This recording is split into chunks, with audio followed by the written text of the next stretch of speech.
Hey yo, what's up guys, it's Mr. Akshan and welcome to my channel. So তোমাদের জন্য আজকে নতুন একটা ভিডিও। টপিক হচ্ছে proper maintenance for bike longevity.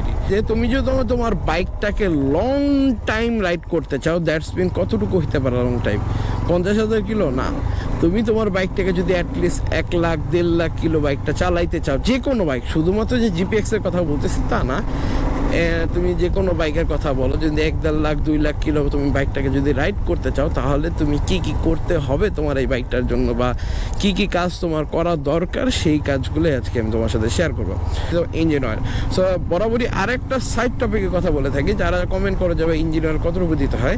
Engine oil যদি use করো তাহলে এটা 1200 ml দিতে হয় যদি মোবিল ফিল্টার চেঞ্জ করা। আর যদি মোবিল ফিল্টার ছাড়া চেঞ্জ, মানে মোবিল ফিল্টার রেখে যদি ইঞ্জিন অয়েল ডাউন দাও এবং ইঞ্জিন অয়েল দাও, তাহলে এটা 1100 ml তোমাকে দিতে হবে। সো দ্যাটস মিন হচ্ছে ইঞ্জিন ফিল্টার ছাড়া 1200 ml আর ইঞ্জিন ফিল্টার সহ 1100 ml। সো তুমি চাইলে সিনথেটিক, মিনারেল, সেমি সিনথেটিক যে কোনোটা ইউজ করতে পারো, is up to you. But তুমি যদি ভালো পারফরমেন্স চাও তাহলে অবভিয়াসলি সিনথেটিকটা ইউজ করবা।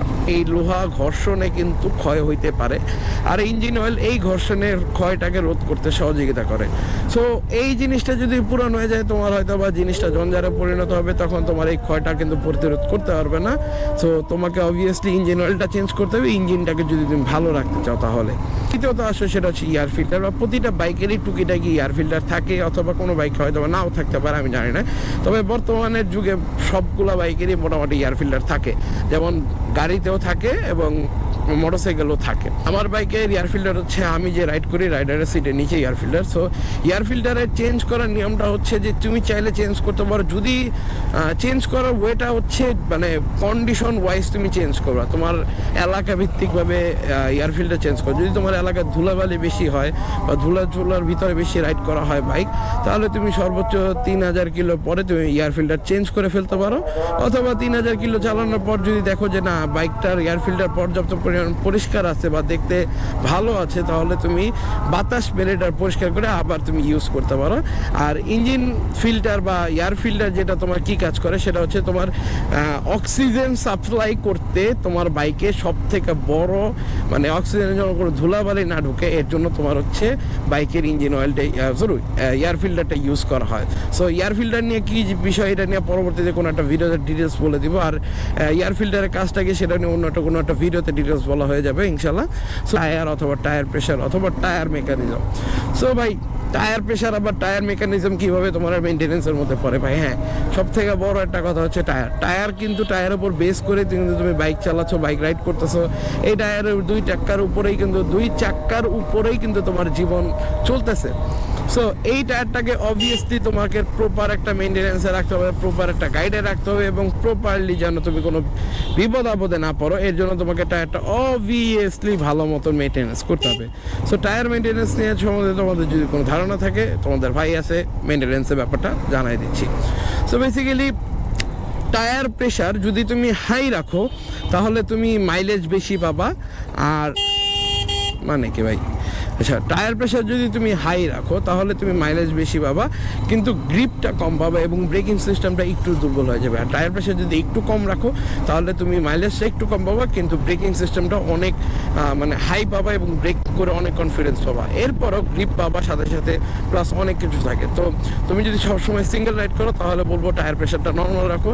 আর যদি পিলিয়ন সহ বাইক রাইড করো, তাহলে টায়ার প্রেশারটা সামান্য একটু বেশি রাখো, মানে সর্বদা যদি পিলিয়ন সহ রাইড করো, তাহলে সামান্য একটু পরিমাণ বেশি রাখো টায়ার প্রেশারটা। আর যদি তুমি সিঙ্গেল রাইড করো, তাহলে বলবো যে যেটা নর্মাল স্ট্যান্ডার্ড দেওয়া আছে তার থেকে হয়তো 2-1 কম রাখতে পারো, যেন তোমার ব্রেকিং সিস্টেমে ভালো একটা অ্যাডভান্টেজ হয়ে দাঁড়ায় এবং বাইক রাইড করার সময় গ্রিপটা যেন অনেক ভালো ইউজ হয়।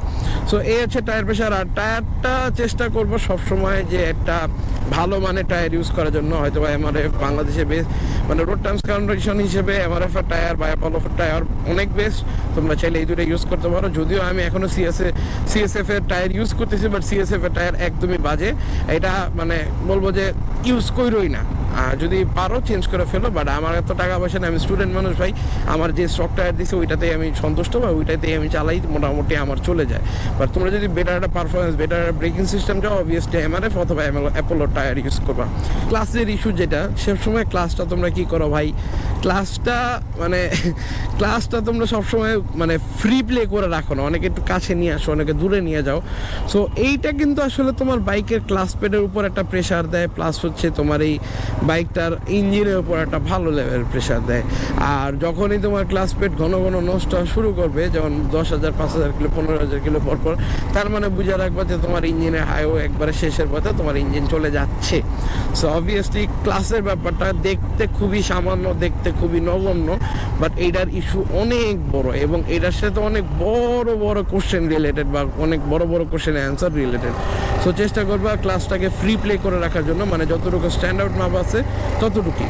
তোমার নিজের মানে সুবিধার জন্য তুমি তোমার বাইকটার ইঞ্জিনটাকে নষ্ট করতে পারো না, বা এটা তোমার যদি মন চায় তুমি করে নিতে পারো, বা এটা আমার কিছু বলার নাই, তবে ফ্রি প্লে রাখা উচিত।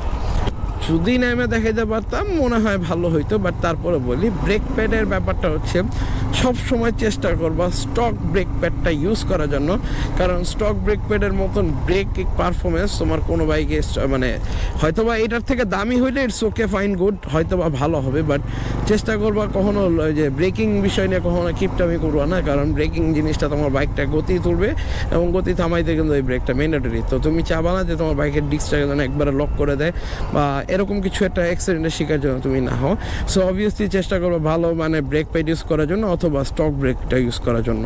অনেক বাইকের কিন্তু এয়ার কুল ইঞ্জিন থাকে অথবা লিকুইড কুল ইঞ্জিন থাকে। সো লিকুইড কুল ইঞ্জিন যাদের, সেটা হচ্ছে যে তোমার বাইকটা লিকুইড কুল ইঞ্জিন, কারণ কি তোমার স্পোর্টস বাইকে বাতাসের অ্যারোডাইনামিক বা বাতাসের যাতায়াতটা কম, এই কারণে লিকুইড কুল ইঞ্জিন দেওয়া হয় যেন ইঞ্জিনটাকে ঠান্ডা রাখা যায় এবং ইঞ্জিন যেন সহজে সিজ না হয়ে যায়, আর ইঞ্জিন যেন প্রপারলি ভালোভাবে কাজ করতে পারে এবং তার নিজের 100% দেওয়ার চেষ্টা করতে পারে।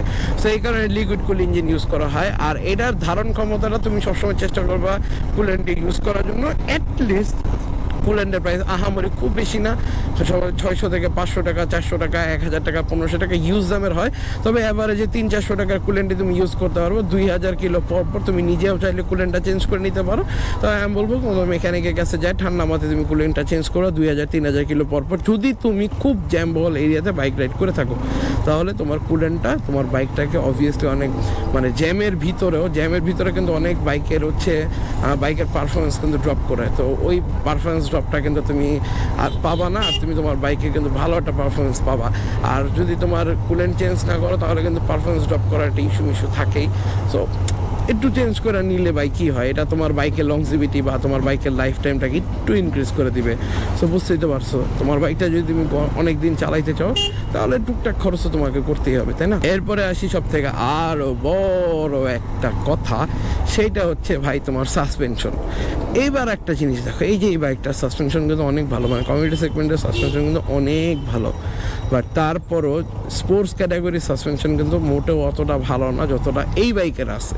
নর্মালি সামনে যে ডিসকভার যে বাইকটা আছে ওইটার থেকে এইটার সাসপেনশন খুবই বাজে, কারণ স্পোর্টস বাইকের সাসপেনশন নিয়ে অতটা মাথা ব্যথা নাই, কিন্তু অনেক স্পোর্টস বাইকের সাসপেনশন অনেক ভালো। R15 স্পোর্টস বাইকের সাসপেনশন অনেক ভালো, খুবই ভালো, কিন্তু আমার এই GPX-এর সাসপেনশন পার্সোনালি আমার পছন্দ হয় না। আর এই সাসপেনশন যদি একবার নষ্ট হয় ভাই, তোমার রিপেয়ার করাইতে পারবা, বাট তুমি আগের ফিলটা পাবা না। সো তুমি যদি বাইক রাইড করে শান্তি না পাও, তোমার এই বাইকের প্রতি তিক্ততা হিসাব পড়বে, তোমার বাইক কিন্তু চালাইতে মন চাবে না, তখন কিন্তু তোমার মন চাবে দুর্বল, বাইকটা আর ভালোই লাগতেছে না, তখন তোমার বাইকের উপর মানে একটা ব্যাড ইমপ্রেশন আসা শুরু করবে। সো তুমি তোমার বাইকটাকে যদি লং টাইম ইউজ করতে চাও আবারও, তাহলে তুমি সাসপেনশন মেনটেনেন্স করবা, সেটা অ্যাটলিস্ট 15,000 বা 20,000 কিলোর কাছাকাছি এসে তুমি তোমার বাইকের সাসপেনশনটা একটু খুলে অয়েল চেঞ্জ করে, ফ্রকটক অয়েল টেল চেঞ্জ করে নিতে পারো। তোমার মতন যদি বাইকটাকে রাইড করো, তোমার বাইক তোমাকে হয়তো বা পারফরমেন্স অত বেশি দিবে না, যদিও দেয়, যতটুকুই দেবে পারফরমেন্স, ততটুকুই কিন্তু বেটার একটা পারফরমেন্স দেবে। কারণ তুমি চেষ্টা করো তোমার বাইকটা যেন লং টাইম ইউজ করতে পারো, বা তুমি তোমার বাইকটাকে লং টাইম একটা মানে পারফরমেন্স যদি নিতে চাও, তো অবভিয়াসলি তোমার বাইকের প্রপারলি একটা মেনটেন্যান্স তোমাকে দিতে হবে। সো এই বিষয় জিনিসগুলো একটু মাথায় রাখো ভালো মতন। আর টুকটাক যদি কোনো কিছু মিস করে থাকি অবশ্যই কমেন্ট করে দিই, আমি প্রতিটা কমেন্টে রিপ্লাই দেওয়ার চেষ্টা করবো। সো এই পর্যন্ত সবাই ভালো থাকবা, সুস্থ থাকবা। আসসালামু আলাইকুম।